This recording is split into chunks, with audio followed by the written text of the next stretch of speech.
lo destruye, acaba con Espartaco y Pompeyo regresa a Roma como victorioso. Y cuando Craso se entera de que este individuo regresó a Roma como victorioso, pues él se levanta en contra de Pompeyo. Y entonces surge una discrepancia ahí en Roma que termina, ¿verdad?, incluso con Craso y con Pompeyo, y surge uno de los primeros Césares, que de hecho era la mano derecha de Craso. Ahorita me acuerdo del nombre de ese individuo, que no sé por qué se me están olvidando. Entonces Craso, ¿verdad?, y aquí de la mano derecha de Craso surge el primer dirigente, o la primera gubernatura o reinado de un rey en Roma. Y de ahí empiezan a nacer todos los Césares, de ahí vienen todos los Césares, por esta situación que ocurrió aquí. Bueno, pues entonces cuando vemos a veces en las historias de Netflix, bueno, pues vemos que algunas sí tienen mucha historia, ¿no? Como esta cuestión de Espartaco, pues es algo verídico, es algo que sí sucedió, no solamente es una historia, ¿no? Entonces, amados hermanos, así vemos que la conquista militar de Julio César le ayudaron a tomar el poder a Roma. Sus enemigos tenían temor de ambiciones, exitosamente tramaron su asesinato en el año 44, ¿verdad? Entonces, uno de los primeros reyes que surgieron fue Julio César, y en una caótica lucha por el poder romano tomó el poder Octavio, su sobrino de César. Afirmó su posición con una victoria notable sobre las fuerzas de Antonio y Cleopatra, ¿verdad? Porque Octavio tenía exactamente este individuo que yo les estaba contando aquí, es Octavio. Este cuate es el que hace, ¿verdad?, el primer imperio, y él tenía aquí a Marco Antonio,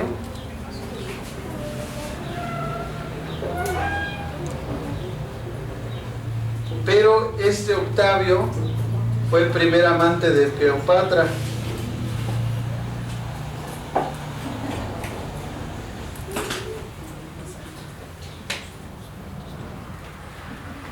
Fue el primer amante de Cleopatra porque él huye cuando Pompeyo está en asuntos con Craso. Pompeyo también viene contra Octavio y Octavio huye a Egipto a buscar ayuda y se encuentra con que Cleopatra y el primer rey, que era su hermano, están en una guerra civil.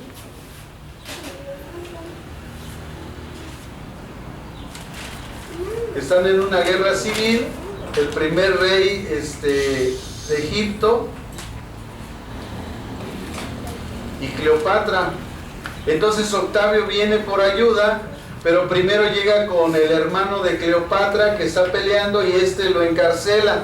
Pero Cleopatra lo rescata a Octavio, lo rescata, y entonces tienen un amorío del cual surge un hijo que después él trata de heredar Roma, pero los romanos no lo aceptan porque es un hijo, es medio romano y medio egipcio, y ellos no lo aceptan. Y surge toda una serie, hermanos, de situaciones, ¿verdad?, en la vida de Roma. Y después de que muere Octavio, entonces Marco Antonio, pues él huye a Egipto, ¿no? Porque pues ya murió su dirigente. Entonces, para no morir, Marco Antonio huye a Egipto, se enamora de Cleopatra, ¿verdad? Hacen un amorío. Después el sucesor de Octavio de Roma, él viene y ataca Egipto y mata a Antonio y a Cleopatra y se apodera de Egipto. O sea, es toda una serie de acontecimientos, hermanos, históricos que nos hacen ver, ¿verdad?, cómo va surgiendo la historia de nuestro mundo hasta nuestros tiempos. Entonces la ciudad de Roma fue fundada en el año 753 antes de Cristo. Fíjense cómo estos acontecimientos que vimos, ¿verdad?, de Babilonia, de los asirios, de todos esos reinos que surgieron antes, Roma ya existía, nada más que no existía como imperio. Y entonces vemos que Roma surge en el año 753 antes de Cristo. Con esa historia que ya contamos, ¿verdad? Y ahí por el río Tíber, en la Italia central, como una unión entre pequeñas aldeas en el siglo V antes de Cristo, y Roma desarrolla una república de gobierno que confería poder al pueblo, a los representantes que éste elegía. Entonces Roma antes era una república. Era una república la cual tenía varios gobernantes,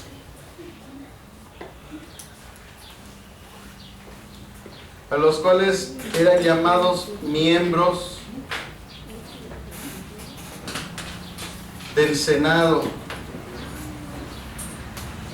Pero después, ¿verdad?, de ser una república, se convierte en un gobierno teocrático.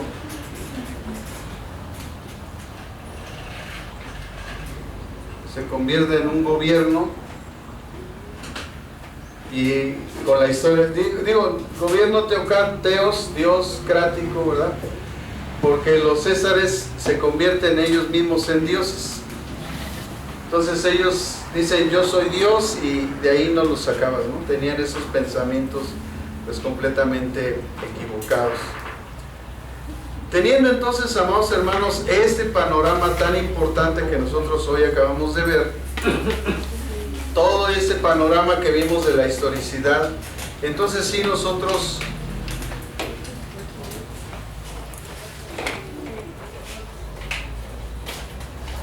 podemos entonces pasar a todo ese trasfondo que de hecho ya habíamos mencionado anteriormente,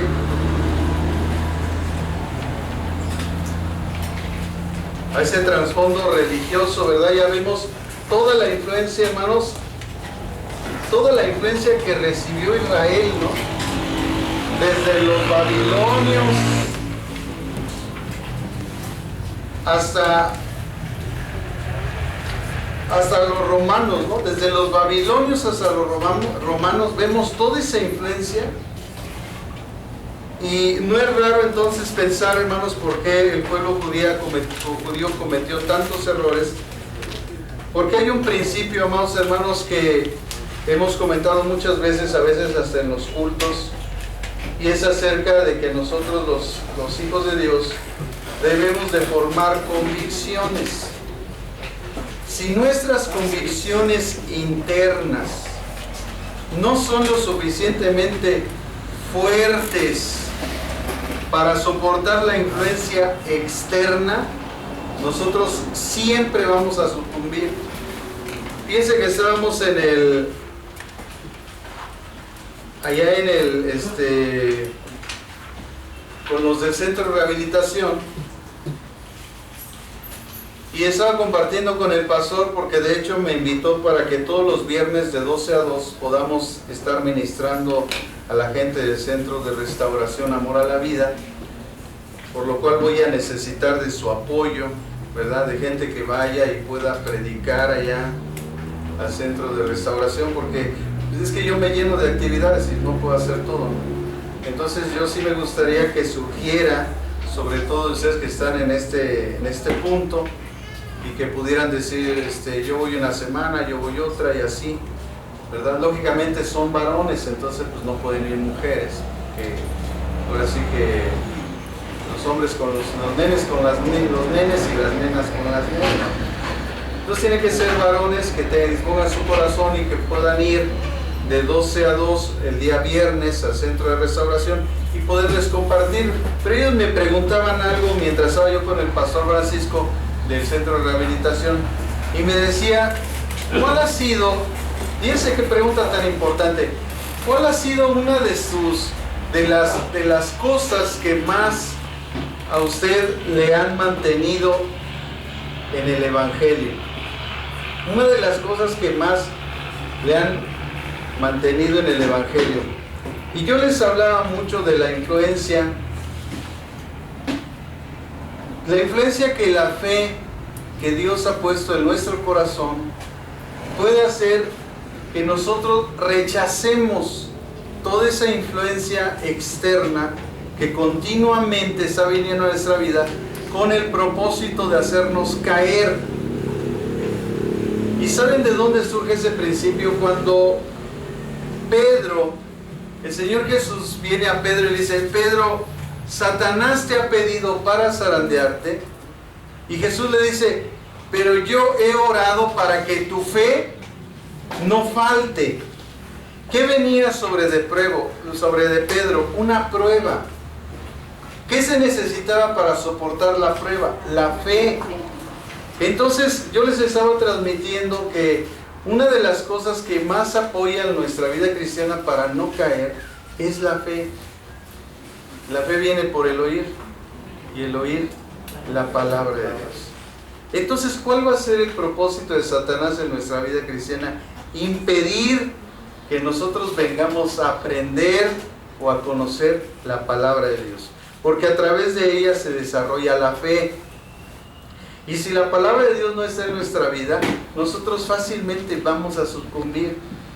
Por eso a Satanás le encanta que la gente sea ignorante, que ignore todas estas cosas que estamos viendo, porque ustedes van a ver más adelante cómo nos van a servir hasta cuando nosotros predicamos y damos una historicidad sobre las cosas que estamos leyendo, sobre el libro que estamos viendo, ¿verdad? Si decimos, es que el libro de los Salmos está dividido en 5 libros, cada uno de esas divisiones, del Salmo 1 al Salmo tal, simboliza el Génesis, del Salmo tal al Salmo tal simboliza el Éxodo, del Salmo tal al Salmo tal podemos ver Levítico, y así, hermano, la gente se da cuenta que nosotros no somos gente de K8, no somos cristianos domingueros, sino que somos gente que estudiamos las Escrituras, que nos metemos en las cosas de Dios y que estamos buscando, ¿verdad?, profundamente el significado de todas las cosas. ¿Por qué son? ¿Para qué son? ¿A quién se le dijo? ¿Por qué se le dijo? ¿Cuándo se le dijo? ¿Cuál es el contexto en que se dijo? Y entonces nosotros hacer una buena interpretación bíblica. Por eso decíamos al principio que si nosotros entendemos la historicidad, vamos a hacer una correcta interpretación, porque vamos a conocer la cultura. Yo les decía en el domingo, hay palabras que nosotros occidentalmente las traducimos con un concepto, pero en la cultura hebrea significaban otra cosa. Y al conocer nosotros la cultura, toda la historicidad, la cultura, la religión, que es lo que ahorita vamos a estar tocando, nos vamos a dar cuenta, hermanos, que lo que nosotros sabemos, no lo sabemos como lo debemos de saber. Y que es necesario que aprendamos muchísimo más y que veamos nosotros no con unos ojos occidentales, sino que al conocer la cultura, la tradición, los idiomas, las influencias históricas, nosotros podamos interpretar de una forma bajo un ojo judío y un pensamiento judío, y no bajo un pensamiento occidental. Porque si nosotros leemos la Biblia con nuestro pensamiento occidental, nosotros vamos a hacer una mala interpretación bíblica, que es lo que realmente está pasando hoy en nuestros días, con muchos pasajes bíblicos, ¿verdad?, que nosotros malinterpretamos. Y mucho más porque como la hermenéutica, la homilética, se enseñan en un seminario, no se enseñan en un culto normal. Esas ramas de la teología sistemática no se enseñan en un culto normal por un pastor. Pues la gente no desarrolla una buena interpretación bíblica porque no conoce cuáles son las reglas, cuáles son los lineamientos, qué es lo que nosotros tenemos que buscar para nosotros hacer una buena interpretación bíblica por eso nosotros no podemos caer en una equivocación. Entonces, mire, una de las cosas que yo he a veces corregido, tratado de influenciar a algunos de ustedes, es en la cuestión de que allí en el internet hay muchos judíos y hay judíos cristianos o mesiánicos. Los judíos, lo único que les puedes aprender a ellos es, ahora sí que la cuestión de sus fiestas, de cómo ellos perciben la tradición, la cultura judía, las palabras hebreas, cómo ellos interpretan, pero ellos a nosotros no nos van a enseñar acerca de Dios ni del Espíritu Santo, porque ellos no lo tienen. Entonces, es algo que por lógica natural, hermanos, nosotros debemos de comprender. Y los judíos mesiánicos, desafortunadamente, o sea, ellos sí van a tener un conocimiento de la cosa de Dios, van a declarar a Cristo como su Señor, pero siempre van a meter la tradición, los ritos, la circuncisión, el sabbat, todas esas cosas, hermanos, que Pablo explicó que para nosotros ya no aplican. En el primer concilio de Jerusalén, el primer concilio que se llevó a cabo, descrito en Hechos capítulo 15, ahí dice claramente lo único que se les prohibió a los gentiles, que se abstenían de fornicación, de animal ahogado y del consumo de la sangre sacrificial. No de la sangre así literal, en el sentido de que no comas moronga y esas cosas, porque, o sea, también vámonos a Romanos capítulo 13, 14, y ahí vamos a ver que Pablo dice que todo lo que Dios hizo de comida, si te ofrecen, debes de consumirlo. O sea, tú no estás atado a nada, tú eres una persona libre en Cristo. El problema era que la gente, los cristianos decían, pero es importante conocer el contexto, porque los cristianos decían, oye Pablo, es que esa carne que están vendiendo en el mercado es sangre sacrificada a los ídolos. Y Pablo les dice, hermanos, todos sabemos que un ídolo no es nada en este mundo. Y lo que ellos sacrifican a los ídolos, lo sacrifican a los demonios. Pero nosotros, por la oración, es santificado. Entonces, Pablo lo que quería romper era esa esclavitud religiosa, y que yo a veces les digo, bueno, cuando tú vas a una carnicería normal y tú pides 1 kilo de carne y ese individuo no es cristiano, pues ¿qué crees? Esa carne ya la sacrificó a los ídolos, porque él ya la dedicó a su Virgen, a sus San Judas, y cuando tú vas y la consumes. Entonces, si fuéramos estrictos en ese pensamiento religioso, amados hermanos, entonces ¿quién come carne? Nosotros buscamos un cristiano como mi hermano Toño, ¿no? Ahí sí vayan con él siempre, cómprenle su carnita, porque pues él la dedica a Dios, la ofrece a Dios.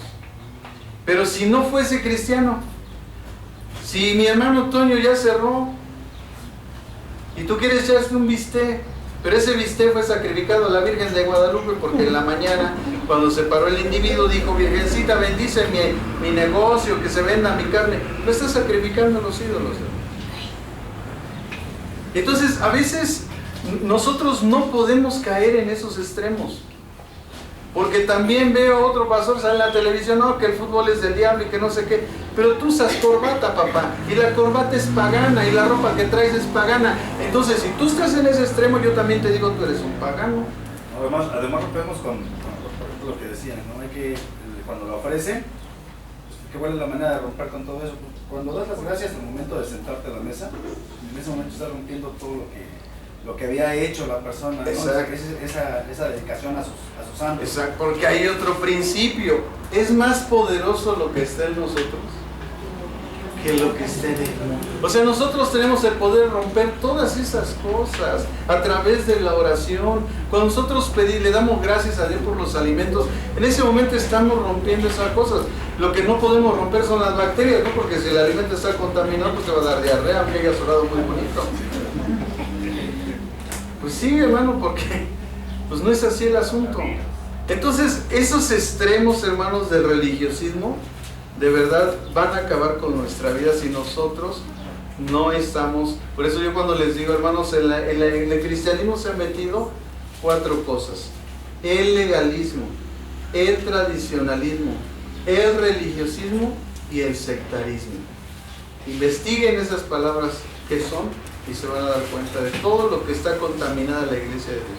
De hecho, nosotros rompemos con esas 4 al momento de estar aquí. Es la diferencia que hay, como decía usted hace rato, no se habla en una prédica de lo mismo que estamos hablando aquí. Primero que nada porque a nosotros se nos funden los posibles. Sí, porque no hay la madurez. Estamos aquí, exactamente, nosotros estamos aquí y aunque, digo, madurez como tal no la hay porque salimos todavía todo coronado. Bueno, en mi caso se sale todo coronado a veces, ¿no? Piensen. Pero te das cuenta que si les hablas allá de esto, se les funden los posibles. Muchos no lo van a entender, muchos van a decir, como lo han dicho, no, en esta iglesia no hay amor, no, están diciendo algo que no es correcto. Están diciendo cosas que no son, porque se conforman con lo que saben, porque no quieren avanzar en el conocimiento, no quieren tener una mente teológica más abierta, con más amplitud, conocer muchas cosas más y no quedarse con lo que nos han enseñado en la época del caldo, sino que debemos nosotros desarrollar. Entonces, si yo les hiciera ahorita, por ejemplo, una pregunta teológica, ¿cuántas religiones hay? Y repito, es una pregunta teológica. ¿Cuántas religiones hay? ¿Cuántas? 3. No, teológica. Bien. Entonces, nosotros mencionamos, y sí es cierto, mencionamos que había solamente 3 religiones, ¿no?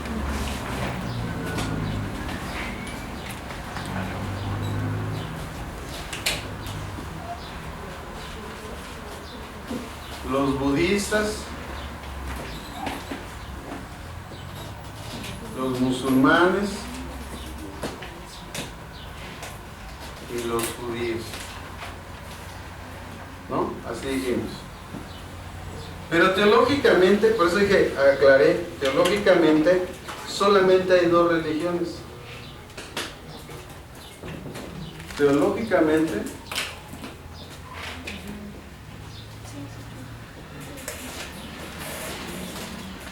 hay 2 religiones. La religión de las obras y la religión de la gracia.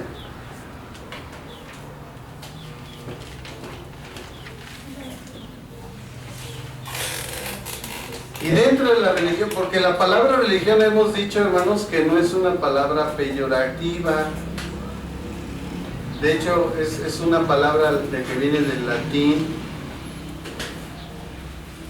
relegar,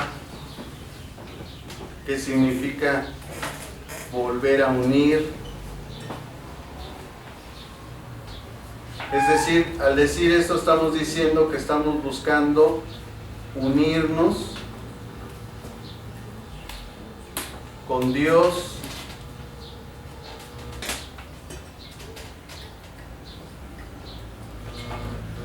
y dentro de esta percepción solamente hay 2 religiones. Aquí entran todas aquellas religiones, todas aquellas que basan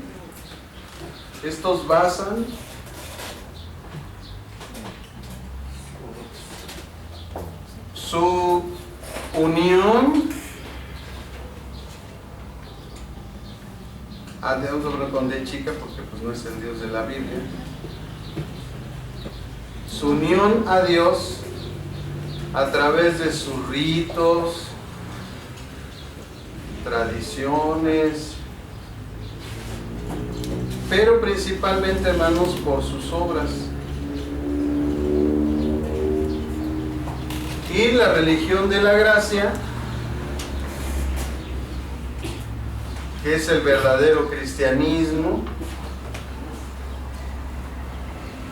porque así lo declara la Escritura, ¿verdad? Por gracia somos salvos, por medio de la fe. Esto no es de nosotros, es un regalo de Dios, no por obras. Entonces, todas estas religiones que están basadas en obras, ya sabemos, los testigos de Jehová, los mormones, todos ellos dicen, es que tú tienes que hacer esto para lograr esto. Los católicos dicen esto para lograr esto. Entonces, cuando nosotros nos encontramos, hermanos, tristemente a veces con denominaciones que son muy estrictas, entre paréntesis, para no decirles gandallas, ahora sí que con los adeptos o los que están en las iglesias, y los quieren dominar, los perturban psicológicamente, los tienen dominados. Nos contaban ayer de una iglesia de algunos hermanos que vinieron aquí a esta iglesia, y nos decían que el pastor agarraba cintarazos a los diáconos cuando hacían mal las cosas, que los metía a su cuarto y se quitaba el cinturón, los agarraba cintarazos, que a los de la alabanza, cuando se oían los ruidos de tira, cuando se sube el volumen con el micrófono, les daba en su cabezota. Cuando dice que a la gente, si no llegaba la hora del culto, la regresaban a su casa. Dice que hacían cultos donde les decían, a ver, ahorita va a ser todas tus bolsas, saca todo lo que tiene, relojes, celulares, cartera, dinero, todo, suéltalo, tarjetas de crédito, todo. En los alfolíes, y se llevaban toda la lana. Y ese tipo de cuestiones, hermano, al grado que me decía la hermana, de verdad, pastor, estaba yo traumada. Yo ya no quería nada con Dios ni con la religión. Pues no, hermano, porque cuando nosotros seguimos el denominacionalismo, nosotros no seguimos a Cristo. Estamos siguiendo un sistema de pensamiento cristianoide, que a su forma de ver las cosas, ellos están planteando una preposición de cómo debe ser el cristianismo. Pero resulta que el cristianismo está dictado en las Escrituras a través de que nosotros observamos la vida de Cristo, su comportamiento, cómo Él percibía la religión. Por eso dice, la religión pura y sin mácula es aquella cuando tú visitas a los enfermos, cuando tú visitas a las viudas y aquella gente que está en necesidad en la cárcel. Esa es la religión pura y sin mácula. O sea que si nosotros queremos practicar religión, pues el hecho de que yo visite a los enfermos, vaya con las viudas y visite a los que están encarcelados, estoy cumpliendo con esa cuestión. Pero si tú realmente quieres una unión con Cristo, pues solamente es a través de Cristo. Nadie viene al Padre si no es por mí. Entonces, todas este tipo de cuestiones, y digo, nos contaron muchas cosas que a mí se me hizo increíble. Y que yo estaba volteando a ver a lo que estábamos ahí de testigos de este testimonio. Y decíamos, imagínense que eso pasara aquí en la iglesia, ¿no? Y que yo me agarrara cinturazos a 2, 3 horas de abrir por ahí, digo, pa, 2, 3. Dice la hermana y la mamá de esta hermana, que cuando ella era joven, dice que la veía tan así, tan espantada, que viene el pastor y ¡pum! No se les acababa el mundo, ¿no? Todo firmes y, o sea, una situación, hermano, que a mí de verdad me causa mucha admiración, porque aquí tenemos libertad. O sea, realmente aquí el que quiere servir, que sirve, y que no, pues no, Dios pone otro, o sea, no hay problema. Nadie es indispensable en el reino de Dios, nadie. Hay un llamado, ¿quién irá por nosotros? Heme aquí, envíalo a Él, dice no. Entonces, no reciben el llamado. Había una cosa que me decía mi hermano Alejandro cuando yo vine a Cristo, él fue el primero que se convirtió y me aventajaba mucho en el conocimiento, ¿no? Entonces él me decía, mira, cuando Dios te muestre una necesidad en la iglesia, No le pases la responsabilidad a otro. Hazlo tú, porque a ti te lo está mostrando. Pero en este tiempo, hermano, mucha gente tiene muchas ideas.